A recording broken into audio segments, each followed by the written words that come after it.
Quando vocês veem uma peça que nem essa aqui, o que vocês pensam? Como que vocês começariam a trabalhar numa superfície assim? Então, galera, no vídeo de hoje eu vou mostrar a vocês como trabalhar com uma bolacha de madeira. Vem comigo!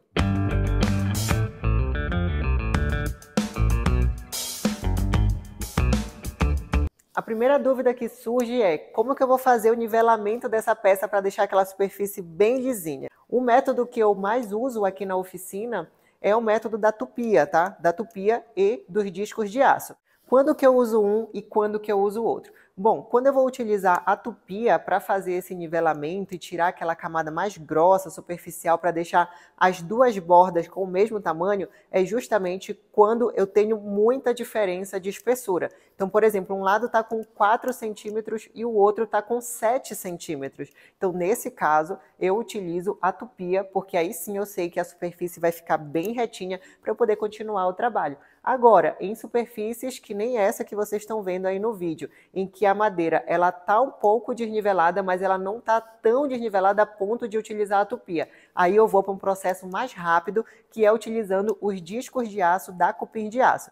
E esses discos, galera, eles comem a madeira que não é brincadeira não. Se você pesar a mão, você acaba tirando ali uma lasca, acaba tirando uma boa parte da madeira, uma boa parte de material. Então, por isso, é importante tomar um pouco de cuidado na hora de você fazer ali o nivelamento com os discos de aço.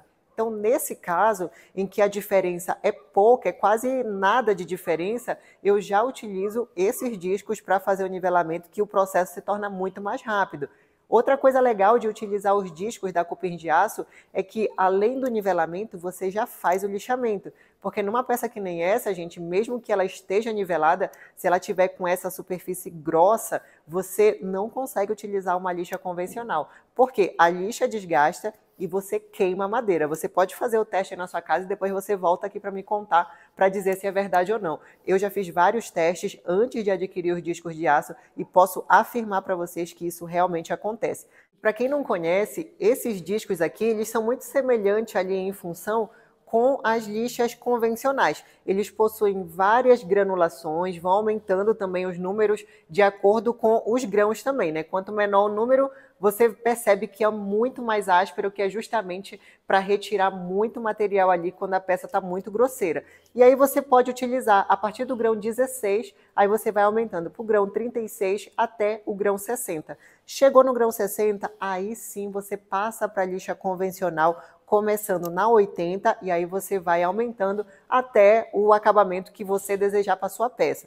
Dependendo da peça, eu costumo chegar até a lixa 2000 quando eu quero um acabamento bem brilhante. Pronto, galera, fez ali aquela harmonização na superfície da peça. Agora, qual que é o próximo passo? É você fazer o desenho de acordo com a preferência para aquela peça. Esse rebaixo arredondado é feito com esse disco aqui, que é o disco Roboit. Como que você vai utilizar? Você vai adaptar esse disco aqui na esmerilhadeira e você vai começar a fazer o processo. Esse processo pode ser feito direto já com o próprio disco, sem nenhum gabarito antes, tá? Se você não tem um certo controle com a ferramenta, quando você for fazer o rebaixo, corre o risco de você passar demais ali da parte arredondada. Então, para isso, você pode fazer sim um pequeno furo para marcar ali o centro do rebaixo para molho que você quer fazer. Uma dica muito importante é de você sempre utilizar a lateral desse disco. Apesar de que ele possui uma base também que você pode utilizar para lixamento, só que essa base ela acaba rebatendo um pouco para quem ainda não tem um certo controle com a ferramenta, tá? Então, quando você usa ela assim, ó, reta na parte de baixo, ela pode rebater e aí pode danificar ali o desenho que você está fazendo. Então, por isso eu aconselho, mesmo que você faça um rebaixo arredondado, você vai utilizando a lateral para fazer, porque o trabalho se torna muito mais rápido. E assim como eu já falei da outra vez, os discos cogumelo também possuem várias granulações. Para você fazer esse primeiro rebaixo, você usa o grão mais grosso, que é o grão 16, e aí você vai aumentando, que já vai fazendo aquele pré-lixamento. Agora, como que você vai fazer aquele lixamento, que é para deixar aquele acabamento bem liso, que você pega, você sente que está até aveludado? Para esse tipo de situação, você já vai utilizar a boina de polimento, que é essa aqui, estilo cogumelo também. Ela tem de vários tamanhos e você vai aqui encaixar a lixa convencional, tá? Você pode utilizar uma cola de contato e você encaixa a lixa para fazer aquele lixamento, para deixar a superfície bem lisinha. Essa boina aqui, ela tem de vários tamanhos e aí você compra de acordo com o tamanho do disco de aço que você adquiriu também. Isso daqui, gente, facilita muito a vida. Em vez de você ficar ali com a mão fazendo o lixamento, sendo que não fica igual, com essa daqui você coloca também na esmerilhadeira e você consegue fazer esse processo num piscar de olhos. Fica lindo demais. Depois de ter feito esse processo do rebaixo para o molho, agora eu vou fazer o rebaixo para a canaleta. Uma dica bem legal que eu dou para vocês é começar com uma fresa reta bem fininha, porque aí você vai ter uma direção da onde você vai percorrer ali naquela linha, e depois você já vem rebaixando com a largura da fresa que você quer que fique a canaleta.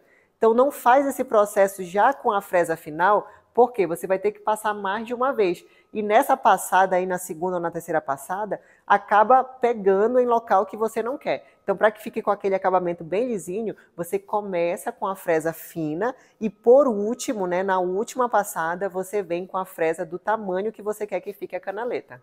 E feito isso, galera, agora vocês vão passar para o lixamento convencional, tá? Eu gosto de começar ali com a lixa 100, né? Depois da 80, para fazer aquele nivelamento, deixar a superfície mais lisinha, eu gosto de começar com a lixa 100 e aí eu vou aumentando 200, 300, 400, até chegar na lixa 2000, porque eu gosto de um acabamento brilhante. Depois que você fizer essa parte do lixamento, você pode finalizar de acordo com a sua preferência, tá? Eu gosto de finalizar com óleo mineral e cera de abelha. O óleo ele serve para fazer a hidratação da peça por dentro, além disso ele dá tonalidade na peça, evita com que ela rache, tá bom? E a cera de abelha, ela serve ali para fazer uma camada de proteção superficial, além de dar brilho. Então com essa camada, essa película que cria ali, reduz ali a absorção de líquidos e protege ainda mais a peça. Por isso que eu gosto de finalizar com esses dois produtos. Agora, se você for fazer a aplicação de porcelanato líquido, que é a resina epóxi no caso, você não vai para todo esse lixamento.